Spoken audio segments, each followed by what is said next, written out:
Welcome everyone to the CFO Swinger Watch Report technical analysis video for the trading week of December 8th through 12th. Now, the following research in each and every single weekly report is a chance at applying your own learn and earn trading system.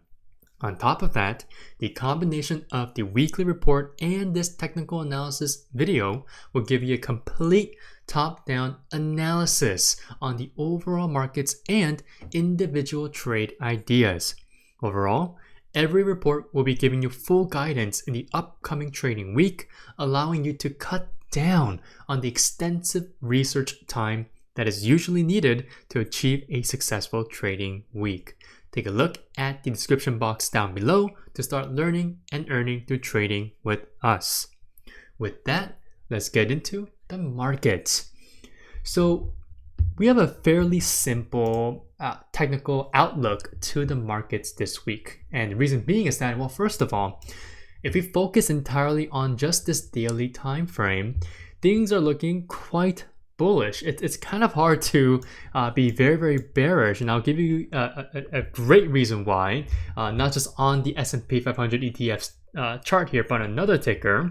But the fact that both of my short-term SMAs in the daily time frame, my daily 10, this red line here, and my daily 21, this light blue line here, have given us a nice crossover with each other, and it's an upside crossover, an upwards crossover that is considered a bullish crossover. And so as long as the price just continues to stay over my daily 10 and my daily 21 SMAs, we should be seeing a continued short to mid-term uptrend. Now, the second very, very bullish indication is that the price was able to make that the proposed V-shaped recovery that I had 2 weeks ago. And we ultimately did that, right? And we're able to come back right at this daily 50 SMA, this dark blue line, very, very quickly. And that's the reason why I was proposing that we could be seeing a V-shaped recovery where we are able to see a very quick retest and a reclaim of the daily 50 SMA. So just that action alone solidifies the longer term trend to the upside. Now, for a third bullish indication, okay, as we've been moving up higher and higher and higher and now revisiting the previous pivot high points like on this candlestick and on these 5 candlesticks here alone, we have been seeing increasing volume as well as we are moving up higher, right? And last Friday was a pretty good indication of an increased volume and simultaneously revisiting a previous pivot high point. That is, these two specific previous high pivot points. So we have a high price print of $688.91, and then the current all-time high price print high of $689.70.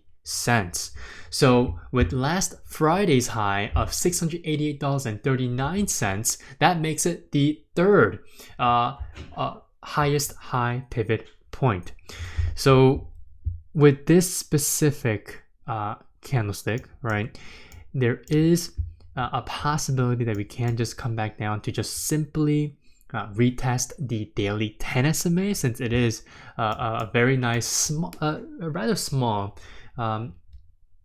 gravestone doji, right? Even though for a gravestone doji, I would have liked it if it was a little bit of a tinier lower wick and obviously a longer top wick, but this will do. Now, I love the fact that also it was able to form this doji candlestick right at this critical all-time high resistance level, sitting at $686. And so if we're able to tighten up even more under this specific all-time, well, not really all-time high level, but it is the closest and only resistance level to the all-time high price print. But if it's able to tighten up really, really well, simultaneously staying above both of my daily 10 and daily 21 SMAs, we should be seeing a very nice continued higher highs and higher lows textbook uptrend. And that means that we could possibly go right back to the trend of making new all-time highs consistently. Okay, so that is the most ideal scenario that we can hope for as we head into the end of this year and obviously into the next holiday season trading. Okay, so again, very, very simple technical perspective and analysis here for us. Now, the last and final, most bullish indication here is, well, the VIX, right? So basically the VIX, as you guys should already know by now, is it acts like the inverse of the S&P 500 ETF because it is the basic inverse of the overall markets, the broader markets, which is the S&P 500. And so I really loved how quickly we're able to compress after a very rapid expansion. Now, initially, about a week and a half ago, or maybe even just 2 weeks ago at this point, I can firmly say that I was, for a good reason, a little bit concerned that we have compressed a little bit too quickly. And hey, that was a pretty good caution to be worried about because we did have these brief moments of quick expansions in volatility where it almost looked like the VIX was trying to get back to that value of 20, right? This specific value of 20 has been a huge magnet for the last year and a half or even longer at this point. And so, I've highlighted this as well in last week's market summary, so make sure you guys read that report if you want to know why I was a bit concerned about the VIX. But now we are heading right back down to that specific range that I've talked about for the last 1.5 to 2 weeks, right? And so we've come back down to that specific 15 to 16 range. And to me, that is a great sign of significance that we should be seeing, as I've just stated a couple minutes ago, consistent new all-time highs with textbook higher highs and higher lows, which is indicative of a textbook uptrend. Now, there's still that possibility and higher probability of us seeing those very, very short moments of huge expansions and quote-unquote pops in the VIX, right? Where we see just some rapid market pullbacks that are very, very short-lived. And so once we come back down to this 15 to 16 range and we start to kind of move quote unquote sideways here on the VIX, just like what we've seen here from August to around October, I would say early to mid-October, we should be at least wary and be cautious of those very, very short-lived small pops or expansions in the VIX. Okay, and so to me, and just based on the overall knowledge that I have on the markets, when we do see the VIX coming back down to the 15 and 16 range, we should be expecting at the minimum negative 1% market pullbacks. Okay, and maximum around negative 2% to negative 2.5%, around there. Okay, but again, if we were to move past negative 2%, I'll be expecting a lot more larger and more sustained expansions in market vol. Okay, but again, we should be expecting at least a negative 1% pullback during these specific scenarios with the VIX quote unquote popping or having these short-lived expansions. Okay, so that is it for the overall market summary. Again, very simple. It should be taken as a very simple analysis, and you should be applying it to your own trading or when you guys are looking at the markets. So make sure you guys are keeping it simple. Okay, keep it stupid simple, right? K.I.S.S is what a lot of traders tend to follow, that specific acronym. All right, so make sure you guys follow that KISS acronym as well. K.I.S.S. Keep it simple, stupid. So with that being said, let's take a look at the first ticker here for this video and the last one as well, since again I am doing a video series every single week, and I'll be posting another video on Wednesday regarding the next tickers that I want to talk about that are in this week's list or the momentum mentions list. Now, with that being said, this ticker ZETA is not the very first ticker in the list for this week, and rather it is the second ticker that is featured in the list. And there's a reason why I want to show you guys this one, because, well, I'll show you guys this one first because I just love how it looks, and both from a fundamental and a technical analysis perspective. Okay, so with this in mind, we're just going to simply go over the technicals only for this video because, again, this is in the list, right? This is the momentum mentions list. So we're only looking at this from a technical perspective. But yet again, I am acknowledging how great this one looks from a fundamental perspective as well. And I've written it right over here. So let's go ahead and take a look at this. So I've written that this one is looking great from both fundamental and technical perspectives. This company recently achieved a positive quarter of operating margins, showing great management who are fiscally responsible and are looking to actually grow this company in the next 3 to 5 years. And growth on every fundamental growth metric shows that this company is on the right path. On top of that, all the higher time frame or HTF charts look great, like this weekly time frame here. You can even check the monthly and it still looks great. And as seen here, we have a very nice macro wedge chart pattern that looks ready to blow once it is over this critical $20 whole number resistance level and the macro descending resistance trend line. So with that being said, okay, with that being read here for you guys, if you take a look at the monthly as well, okay, let's start off from here. This looks absolutely amazing, right? Because, and here's the number one reason why I think it looks absolutely amazing from a technical perspective. First of all, when we tend to see stocks that have risen dramatically and just all the way up into the stratosphere here to its all-time high price print, and then it's immediately smashed right back down, what we tend to see is a very sharp quote-unquote mountain, a huge mountain peak being formed. And it usually just looks like this. So I'll give you guys a similar drawing here. Okay, and it just flatlines, right? So we tend to just see this. Okay, a huge and very, very quick drop off. Okay, and then it just continues to come back down to the earth and it stays close to the earth. Okay, and this is exactly what we see. But as clearly observed here, we're not seeing that. Rather, we are continuously staying away from the previous consolidation range and phase that we've had ever since this was an IPO. Okay, let's move this.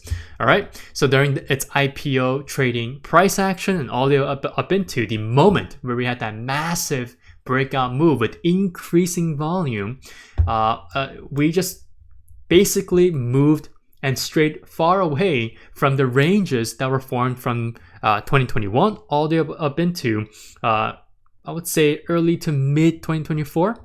Okay, so that is a huge, huge sign to me that this company is starting to see some value, right? We're starting to see the market makers saying that, hey, this company is worth something at this current value, this market value, this market cap, and it shouldn't be trying to be coming back down to the market value or market cap that it was in previously during this entire 4-year stretch, right?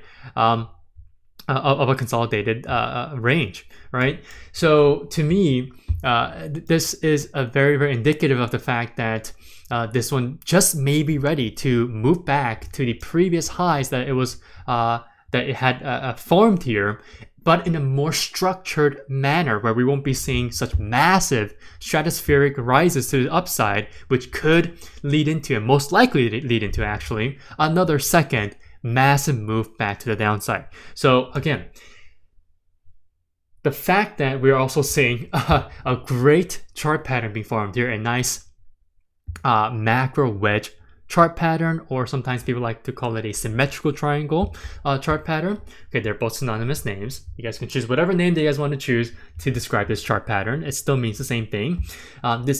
That alone, right? This chart formation alone just tells me that, hey, this company is ready to move on to the next step of staying above the previous IPO consolidation ranges, market value and market cap, and potentially continue to grow value as a company as the share prices continue to move higher in a more structured manner rather than trying to move up higher at a rapid pace that literally looks like, and it was, almost like a short squeeze here, right? So with ticker symbol ZETA, all right, that is what caught my eye pretty well here.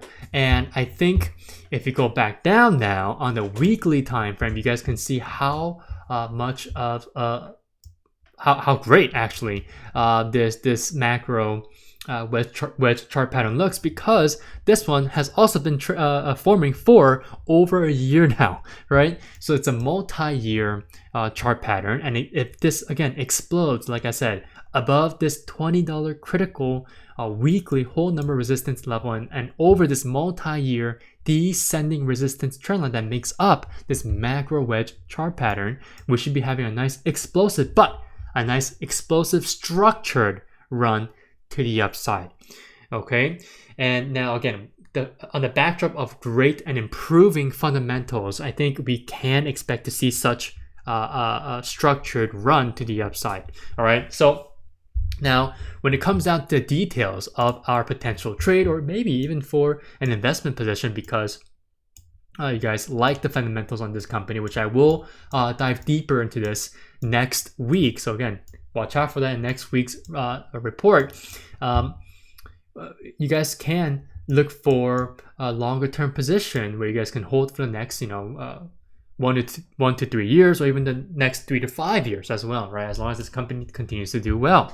And based on the daily time frame here, we've been basically consolidating quite well here. It's a very, very structured pullback that is conforming to the parameters set up by that massive multi-year macro wedge here, right? You guys can clearly see that even though it's consolidating, it's getting very, very tight as we are nearing the converging points of my descending resistance trendline and my ascending support trendline here, which again constitutes the overall macro wedge chart pattern.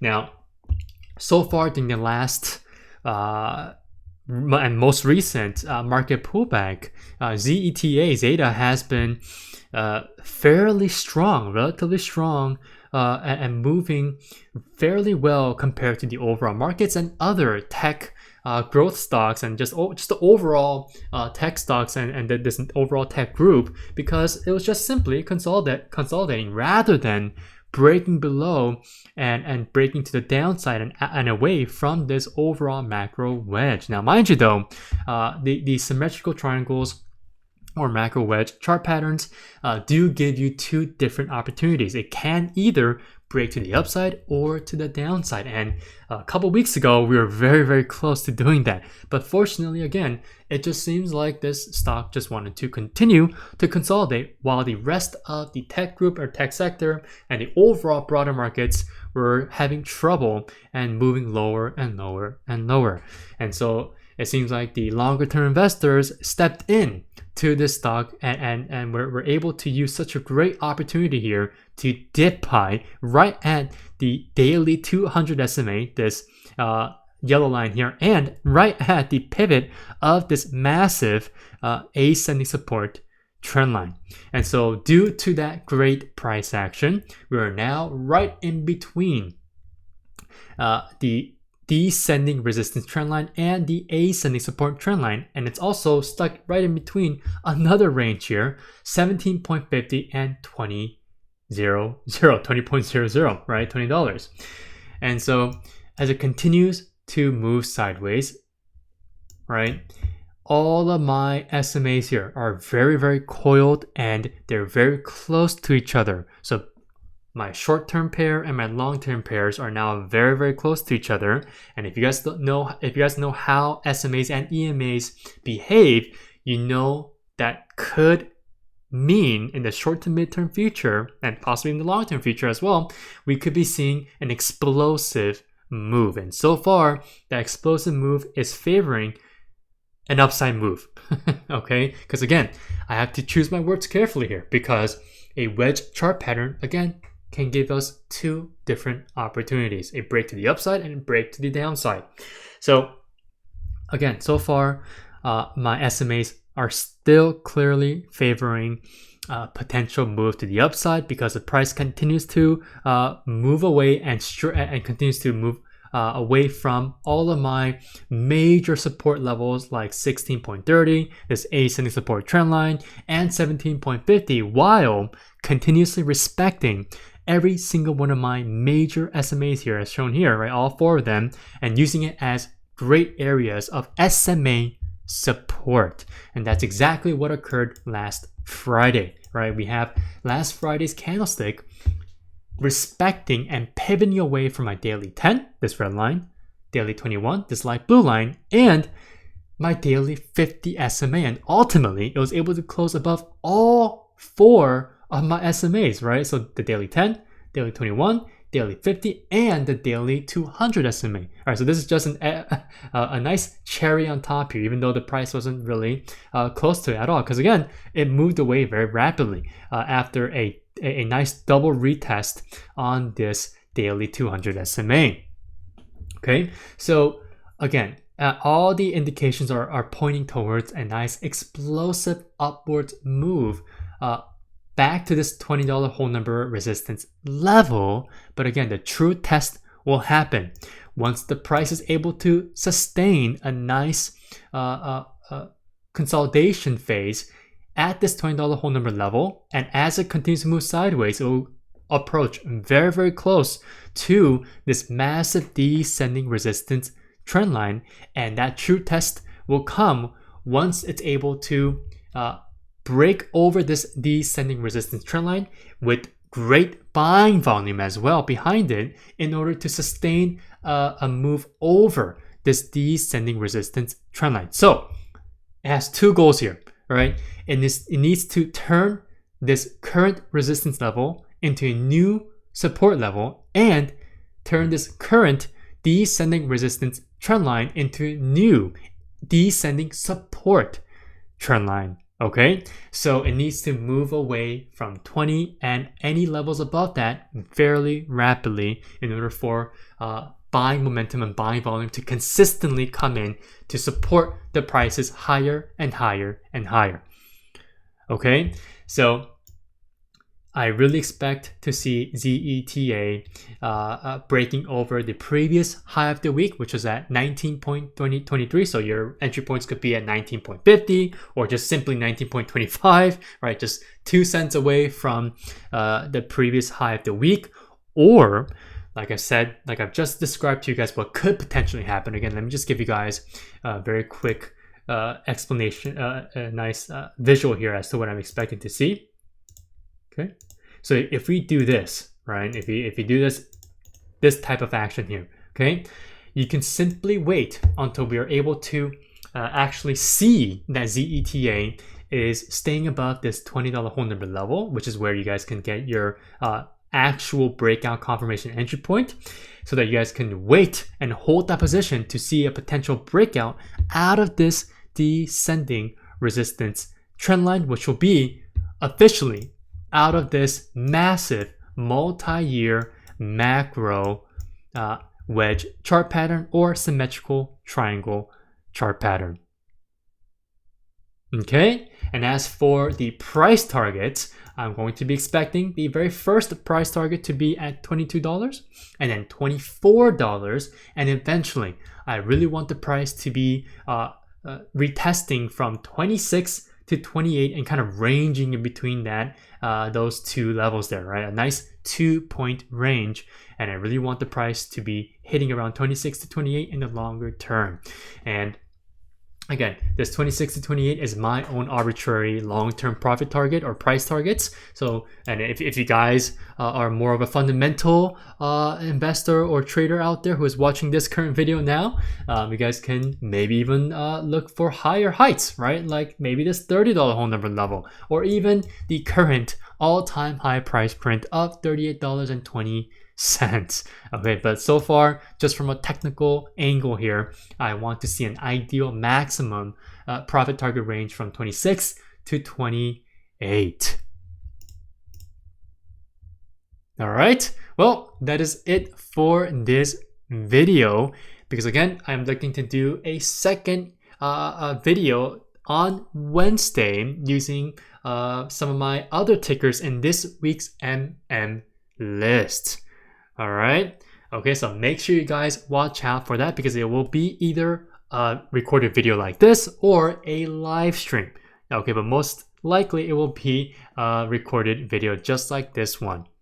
All right, now this technical analysis video was very, very insightful, but most importantly, applicable. Make sure you guys smash that like button down below. And if you're new here and you aren't subscribed to the channel, make sure you guys hit that subscribe button as well. Now, there are 600 plus others of you guys on this channel. So if any of you guys see this video, make sure you guys are watching it from the beginning to the end. And again, make sure you guys hit that like button as well, because when you do watch it from the beginning to the end, it helps the YouTube algorithm push out my very, very educational and applicable videos out to the general public and to any other people out there who are interested in this type of content, and obviously who aren't familiar with this Charts Focus 1 channel. All right, so good luck tomorrow, and I'll see all my CFO Swinger Watch Report readers in the morning.